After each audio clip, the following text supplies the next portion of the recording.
U nedostatku sočnih zakulisnih priča oko izbora izvođača i pjesme za Eurosong, neki su mediji ovih dana pokušali posvađati Ninu Badrić i Jelenu Rozgu, odnosno našu predstavnicu i pjevačicu koja je paradu kiča navodno odbila. Prvi put otkad je nastao taj šum u komunikaciji, evo Ninina odgovora.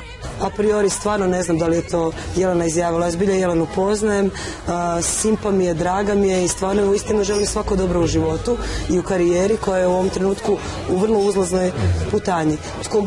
Kogod da su odabrali ili direktnim pozivom da su ga zvali, ja bi mu stisnula palčeve i rekla sretno stari ili stara. Sreću Nini ovih dana želi svatko, od kolega s estrade do javnosti, koja je uglavnom oduševljena što na Eurosong napokon šaljemo pravu zvijezdu. Ipak Nina je itekako oprezna kad su u pitanju očekivanja. Ne treba se zanositi, ne treba sad slaviti prije nekog slavlja.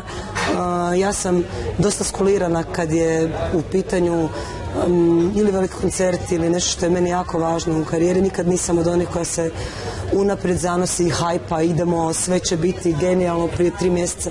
Ja toliko u sebe vjerujem, ja toliko u svoju pjesmu vjerujem da apsolutno osjećam da ako prođem u finale, da je stvarno sve moguće i da budem prva i da budem zadnja. Sve je moguće na Eurosongu, ali i u ovom neočekivano iskrenom intervjuu. Više o Nininim očekivanjima i planovima za Eurosong, kao i jeziku na kojem će pjevati te modi koja će pratiti njezin put do vrha, ne propustite ove nedjelje u Ekskluziv vikendu.